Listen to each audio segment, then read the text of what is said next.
What's up everybody, Hex here. Welcome to another Jagged Alliance 3 guide. Today I wanted to share with you guys some of the unique and rare items I found in the game and how to get them. And without further ado, I'm gonna start with the PSG-1. You can see it here on the screen. It's a very nice sniper rifle, probably one of the most powerful ones. It's fully modifiable. You can actually have the quick prism scope on it, so that allows for 2 aimed headshots per turn. It can be very powerful. So how to get it?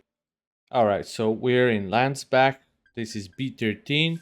This is in the quest for the diesel that you get from the German dude. So if you decide to side with Bounce, he promises to give you this weapon. So you give him the diesel and he gives you the sniper rifle. So it's 41 damage, 36 range, and higher crit. You can of course load it up with armor piercing ammo. You can soup it up and it's gonna be probably the best sniper you ever use.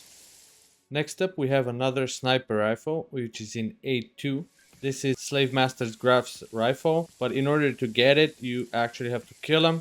So after you defeat him, he deserves to die.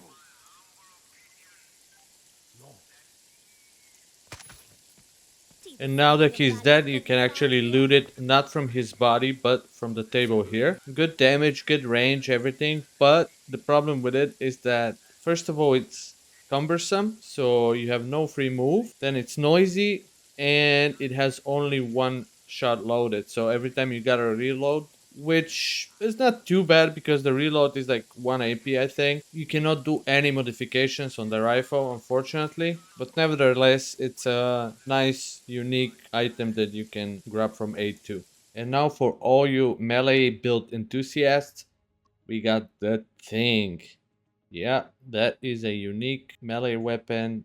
It is, I think, the best in the game. Just for comparison here, I got the balanced machete. So as you can see, it has a little more damage, more crit. The machete gives increased damage from strength, and this one gives extreme damage bonus from strength. So it really slaps.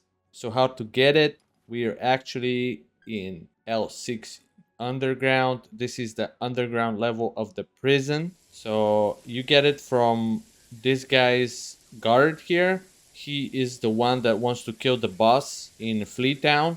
So if you murder him instead, you can get the thing. Just a note here, be very careful with this encounter because the prison is actually one of the hardest encounters in the game. Especially if you go there in the beginning, it can be very tough. So keep that in mind. Thank you, comrade mercenaries, for liberating. Whoa, sorry, Chimichanga. You gotta buy me dinner first if you want that kind of action.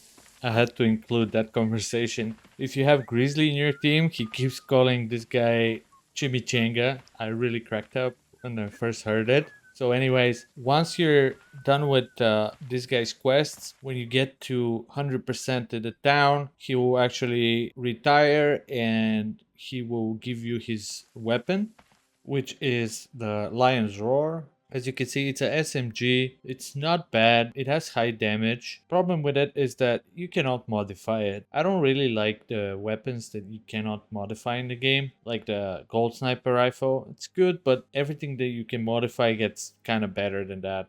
It's fun still to use though, maybe on Smiley because he has the special talent for SMGs. And while we're talking about unique SMGs, the other one I wanted to show you is the Commando. It has high crit chance and increased bonus from aiming. It can be fully modified, and let's see how to get it. So we are in C14. Old Granny, aka the Beast, will actually have that weapon. She's part of a quest for Il Murat, so if you kill her, you can get it right from her corpse, but you'll lose 15 loyalty with the town nearby. You can do her quest and then she will start appearing in the sectors around this area to help you out, but she's kind of suicidal, to be honest with you. In my playthrough she died to enemies. When she dies to enemies you still lose the 15%, so if you want that weapon you can just kill her. Next up, we have another weapon that I'm actually using on my main character. It's the AK-74. Don't mix it up with the AK-47. It's a different weapon. So that's the only AK-74 I ever found in the game. I looted it off the Major's corpse. So I want to make a quick note here. It is not 100% drop. So save before the interaction with the Major, because if he doesn't drop it, you can reload and try again to kill him until he drops it. So the weapon is comparable to, let's say, the FM Fall. Same damage, about the same range. What's better about it is that it has improved armor penetration and slower condition loss, unlike the FM Fall, which actually has faster condition loss. Next on the list is K14. It's called the Factory Ruins. So the encounter here is not hard. There's a few Legion enemies and a few zombies.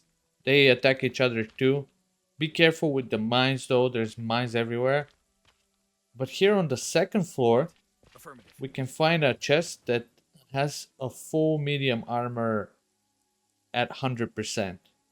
So this is nothing unique, but it's still nice to get a full set for somebody you just recruited or something. And in the same building, just in the other room, you have to disarm this pile.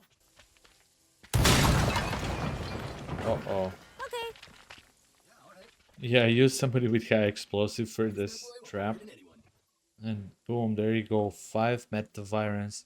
Again, nothing unique, but they're kind of rare. And if you're playing like Iron Man or something, this can like save your playthrough. They're very powerful. If you don't know what that is, it fully heals you and removes all injuries instantly. You can use it in a fight for 2 AP. It's an amazing item. And for the last item for today's video, it is a medium camo armor. This is the only one I found in the game, so it might be unique. Let me know in the comments if you found it somewhere else. But this one is in the Crocodile Camp H14, and it is right in this little shack. So let me show you. So this is where Elliot is. By the way, for all the Jagged Alliance 2 fans, you can actually find Elliot here, Jagged Alliance 2, and you get to call him Elliot, you idiot. So if you play Jagged Alliance 2, you know what I'm talking about. But anyway, it's kind of like on the other side, in that little shack in this container, you can find the medium camo armor. Alright, I'm gonna conclude the video here. Let me know if you're gonna use some of these weapons and items I showed you. I don't want to make the video too long. I hope you enjoy it, and I'll see you in the next one. Hex out.